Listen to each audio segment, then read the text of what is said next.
Hello everyone, my name is Anitsu and I'm back with another Digimon spoilers video.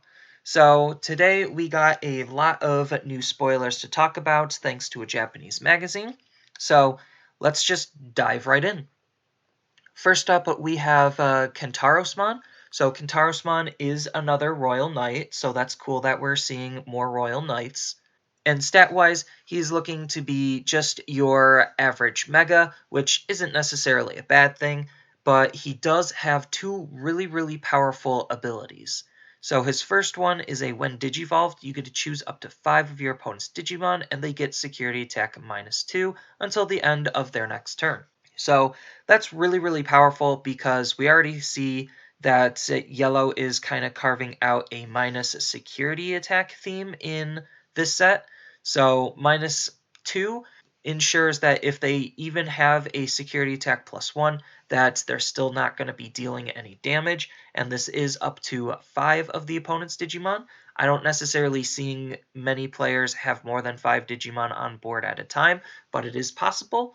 But the fact that this is up to 5 means that, for the most part, none of the opponent's Digimon are going to be attacking your security, or if they are, they're just not going to be dealing any or much damage at all. So that's just a very powerful ability to have, on top of which he even has a when destroyed ability. One of your opponent's Digimon gets minus 11,000 DP until the end of the turn.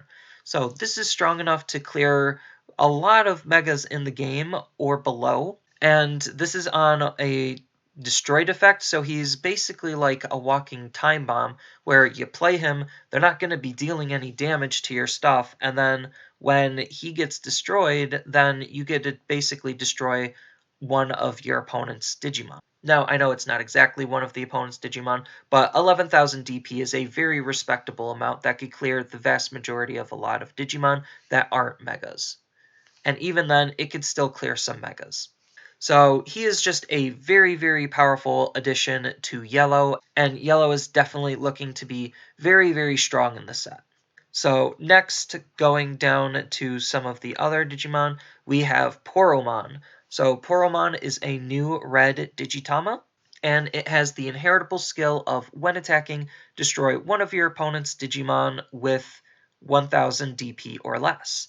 I don't know if they're ever going to print Digimon with 500 DP or something, so this just clears Digimon that has 1000 DP, which isn't necessarily a bad thing to have on a Digitama, because even though for the most part the skill doesn't have that many targets, it's still a very powerful skill because, as we see with Flymon, it definitely can combo there. On top of which, if you're also playing a more yellow high-end or splashing in some yellow, yellow does have some minus DPs, so it could all stack up to end up with a Poroman destroying one of the opponent's Digimon that had their DP minus. So there's just a whole bunch of potential synergies that this card can have, and I don't necessarily think it's that bad of an ability, even though most of the time it's not really going to be used. But when it does go off, it is pretty good. Next, we have Demi Maramon. So Demi Maramon is a purple Digitama that gives the inheritable ability of, when destroyed, draw one card, then discard one card. So that's really powerful. Like, Gabumon in purple is already one of the better rookies for any purple deck, and the fact that a ability like his is put onto a Digitama is very powerful, and I think Demi Maramon is going to see a lot of play. Because of how purple wants to play, this card just fits in very well. Next, we have Magna Angelmon in blue. So he just has the inheritable skill of, when attacking, discard one card from your opponent's Digimon's Digivolution sources from the bottom. So we already see this kind of ability on the blue Angelmon, and I don't necessarily think that this ability is bad, because having it spread out amongst the different levels allows you to kind of like pick and choose what level you want this ability to be on.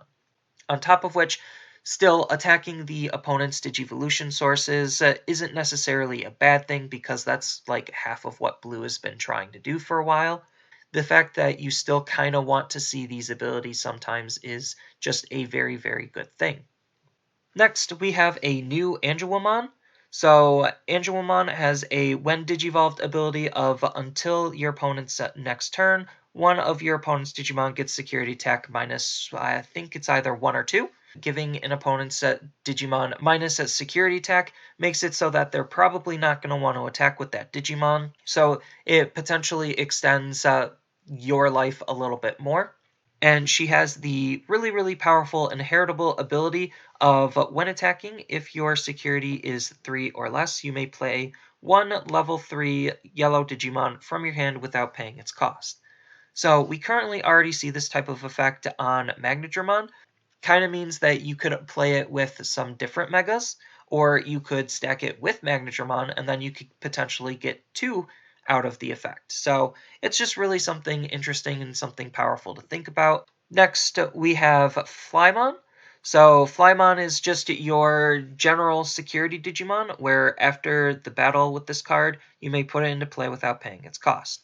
We currently already see this on Greymon and Garurumon from this set also, but the fact that Flymon has this ability means that we're probably going to be seeing this ability a little bit more, probably starting off with one of each color. I don't know exactly how they're going to expand on this mechanic, but I really want them to expand on this mechanic, and it makes me look forward to see what other types of Digimon and what other types of things can come from this.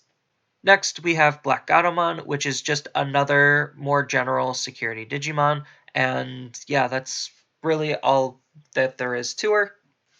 We see this ability on Flymon, and as I mentioned before, we see this ability on Greymon and Garurumon from the set. So again, it's just leading me to believe that each of the colors is going to start off with one of these more general security Digimon, and then hopefully they expand that to each of the colors' core mechanics, where like they get an additional when played ability on top of their security effect, or they'll get some nice keywords on top of their security effect. So I'm really excited to see how they're going to expand this type of mechanic. Next, we have Joe, which is a 2-cost black tamer. So finally, we get another tamer in black, and Joe is actually looking to be really good because he has the ability of, at the start of your turn, if you have a Digimon with blocker, you gain +1 memory. Black already has some of the worst memory efficiency in the game. Like, they don't have any cards outside of Taichi, the first black tamer, to gain them any form of memory. So seeing Joe be another form of ways to gain memory in black is definitely really, really powerful and definitely really, really good. And it's not like having a blocker is going to be super hard in black, because that is part of black's big identity, is this whole blocker reboot kind of combo. So I'm definitely excited to think about using Joe, because again, black just has been lacking on that memory efficiency. Next, we have Intrinsic Strategy. Intrinsic Strategy looks like it costs 1. The watermark is kind of covering it up a little bit, so I can't exactly see. But its main ability is something pretty interesting. So what its main ability is during this turn, one of your Digimon gains if an option card is revealed from this Digimon's security check that doesn't activate its security ability. And then its security ability is adding this card to your hand. So that means if it flips over a Digimon with security, it doesn't do its security check, and all options will also lose their security abilities. So this is something pretty interesting. It's not like we haven't seen this type of effect before, because we've seen this on the first booster War Greymon. So it's not like we haven't had this type of effect in the game, but putting it on an option is definitely an interesting thing, because it allows you to think about ways to not necessarily give jamming, because jamming is differently, but it allows you to try to bypass security checks. And then you could pair this up with a jammer, so that way their security checks just actually don't mean anything at all. So it definitely is a very interesting card to look out for and to look forward to. Next, we have Love and Peace, which is a blue option card that costs 2, and its main ability is that during this turn, both players' Digimons are not destroyed by battle. and then it has the security ability to add this card to your hand.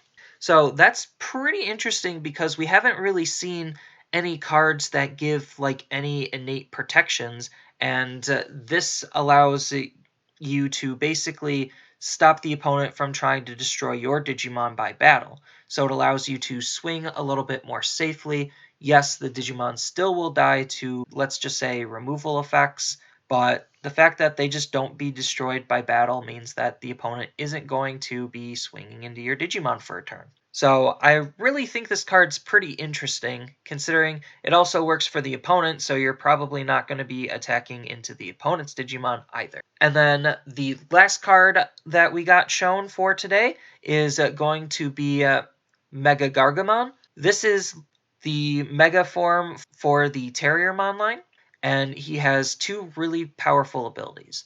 So when Digivolved, you get to rest one of your opponent's Digimon, and then that Digimon can't become active during their next active phase.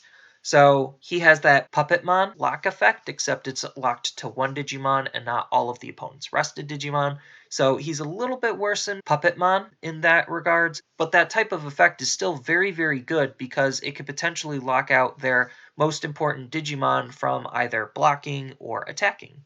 And then he also has another ability where during your turn, if an opponent has a rested Digimon, this Digimon gains security attack +1. So that's definitely not bad considering your opponent is going to have a rested Digimon when this card comes into play and for the next turn. So he potentially has 2 full turns of security attack +1, which is not bad. On top of which, there's plenty of ways to rest the opponent's Digimon in green, so it's not like it's going to be very, very hard for him to continuously have security attack +1. So I really, really like this card and what this card is doing, and I think this kind of a card also might shift how green is going to be played depending on how the rest of the line is going to be shaping out and depending on what some of the other green cards are. So I'm really, really looking forward to what the Terriermon line has in store and what green has in store. So that's kind of all of the spoilers for today. I definitely am really liking the direction that Set 3 is having because Set 3 is definitely looking to shake up the game in some big ways. And it is definitely introducing a lot of new and interesting types of mechanics or uses of mechanics. So that's kind of all I have for this video.